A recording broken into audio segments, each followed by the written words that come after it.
আজকে গতানুগতিক রাজনৈতিক বক্তব্যের বাইরে দু একটি কথা বলতে চাই।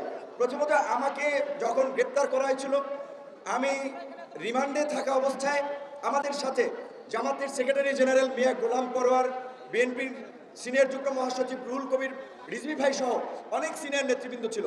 আমরা সবসময় নামাজ আদায় করেছি, এক হচ্ছে মোনাজাত করেছি। জেলখানাতেও মোনাজাতে একটা কথা আল্লাহর কাছে পরিষ্কারভাবে বলেছি যে আল্লাহ, আপনি এই জাতির জন্য উত্তম ফয়সালা দিয়ে দেন, এই জাতির যেই পথে মুক্তি পাবে আপনি সেই ব্যবস্থা করে দেন। তো আপনার আমাদের সকলের দোয়া, হয়তো কারো দোয়া আল্লাহ কবুল করেছে, তার ফলেই এই প্রাচীর শক্তির পতন ঘটানো সম্ভব হয়েছে। নিশ্চয়ই আপনারা ভুলে যাননি, সমস্ত আন্তর্জাতিক শক্তিগুলো বিশেষ করে বাংলাদেশের প্রশ্নে আমাদের প্রতিবেশী রাষ্ট্র ভারত গত 15 বছর ধরে যেভাবে নগ্ন হস্তক্ষেপ করে আসছে, নির্বাচনগুলোতে যেভাবে প্রভাব বিস্তার করে আসছে, 14 সালের বিনা ভোটের নির্বাচনকে সার্টিফাই করার জন্য ইন্টারন্যাশনালি তারা ওকালতি করেছে। 18 সালে এই কারচুপির নির্বাচনের সেটআপ ভারতীয় গোয়েন্দা সংস্থার সহ এখানকার এজেন্ট সহ মিলিতভাবে করেছে। 24 সালেও সমস্ত ওয়েস্টার্ন কান্ট্রি যখন বাংলাদেশে একটা অবাধ সুষ্ঠু নিরপেক্ষ নির্বাচনের কথা বলেছে, আমাদের প্রতিবেশী রাষ্ট্র ভারত তখনও কিন্তু এই ফ্যাসিস্ট শক্তির পক্ষে অবস্থান নিয়েছে। এখানে সাবেক কূটনৈতিক পিনাক রঞ্জন চক্রবর্তী থেকে শুরু করে সাবেক প্রতিরক্ষা মন্ত্রী এম জে আকবর সাহেবরা এখানে এসে আওয়ামী লীগের পক্ষে ওকালতি করেছে। অনেকেই বলেছিল ভারতের মতো একটা বৃহৎ শক্তি রাষ্ট্র শেখ হাসিনার পাশে আছে, চীন ফাইন্যান্স করছে, রাশিয়া আমেরিকাকে বিট করার জন্য শেখ হাসিনার পাশে আছে, কাজী শেখ হাসিনাকে বোধহয় হটানো যাবে না। কিন্তু ওই যে আল্লাহ বলছে যে আল্লাহর মায়ের দুনিয়ার বাইর, তো দেখছেন শেখ হাসিনাকে আল্লাহর মায়ের বাংলাদেশের বাইর করে দিয়েছে। এটা কেউ কল্পনা করেছেন? এত প্রতাপশালী নারী প্রধানমন্ত্রী কয়েকদিন আগেও দাম্ভিকতার সাথে বলেছিলেন শেখ মুজিবের কন্যা দেশ ছেড়ে পালায় না। পরে কি হয়েছে? এখন লোকজন স্লোগান দেয় পালাইছে রে পালাইছে, পালাইছে রে পালাইছে, শেখ হাসিনা পালাইছে। কাজে আমরা পরিষ্কার ভাবি আমাদের আজকের এই সম্প্রীতির সমাবেশ থেকে, আজকের এই সমাবেশ আমরা করছি কেন?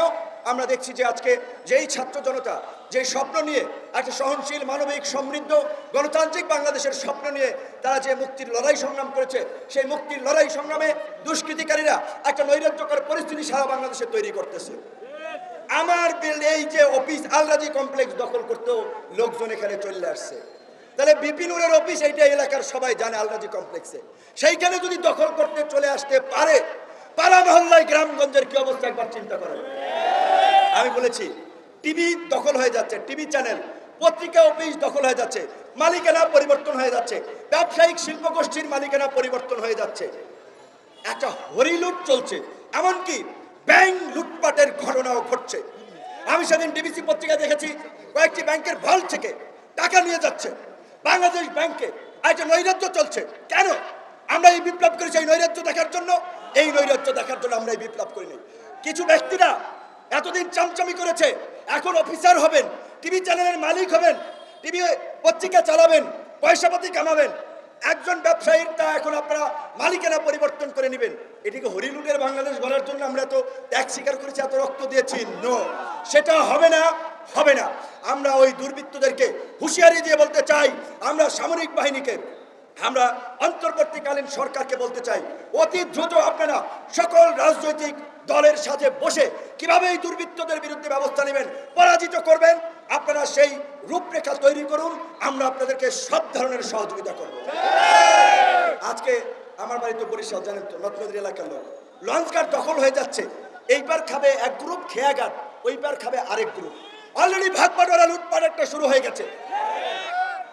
যেতে না যেতেই কোন সরকার, রাজনৈতিক সরকার কি ক্ষমতা এসেছে? আগে রাজনৈতিক দলের উৎপাদ এইভাবে বেড়ে গিয়েছে, নিরীহ মানুষের উপরে হামলা হচ্ছে, বাড়িঘর দখল হচ্ছে। এই পরিস্থিতি চলতে দেওয়া যায় না।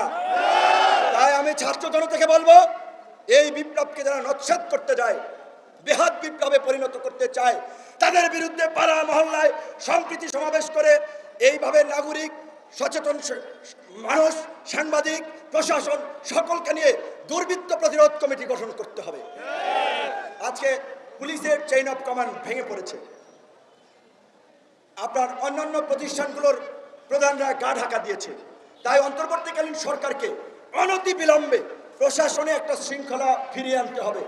পুলিশ প্রশাসন সহ সরকারি কর্মকর্তা কর্মচারীদের মধ্যে যারা এই ফ্যাসিস্ট শক্তির লেজুর ভিত্তি করেছে, গোলামি করেছে, দালালি করেছে, জনগণের বিরুদ্ধে অবস্থান নিয়ে গণবিরোধী কর্মকাণ্ড করেছে। অনতি বিলম্বে তাদেরকে চিহ্নিত করে চাকরিচ্যুত করে বিচারের মুখোমুখি করতে হবে। ডিজিএফআই সহ সকল গোয়েন্দা সংস্থার প্রধানদেরকে বিচারের মুখোমুখি করতে হবে, কারণ তারা এই গণহত্যা এবং এই নৈরাজ্যে এই সরকারের সহযোগী ছিল। র‍্যাব আগেই আন্তর্জাতিকভাবে একটি ডেথ স্কোয়াড বাহিনী হিসেবে পরিচিত হয়েছে। র‍্যাব যখন বিএনপি আমলে গঠিত হয়েছিল তখন আওয়ামী লীগ বলেছিল র‍্যাব তারা ক্ষমতায় গেলে বিলুপ্ত করবে, কিন্তু আওয়ামী লীগ গত এই 15 বছরে র‍্যাবকে একটি খুনি গুম বাহিনীতে পরিণত করেছে, যেই কারণে মার্কিন যুক্তরাষ্ট্র র‍্যাবকে নিষেধাজ্ঞা দিয়েছে। কাজেই আওয়ামী লীগ বিএনপি করে নাই, অন্তর্বর্তীকালীন সরকারকে করতে হবে, র‍্যাবকে বিলুপ্ত করতে হবে। র‍্যাবের মতো এই রকমের যে কোনো গণবিরোধী বাহিনী, গুম বাহিনী, আয়নাঘর যেন তৈরি না হয় সেই পদক্ষেপ নিতে হবে। এবং আমি আশাবাদী স্বরাষ্ট্র আপনার মন্ত্রণালয়ের যিনি দায়িত্বে পেয়েছেন উপদেষ্টা ব্রিগেডিয়ার সাহদ সাহেব, তিনি সেটা করতে পারবেন, কিন্তু তিনি একা পারবেন না যদি আমরা সহযোগিতা না করি।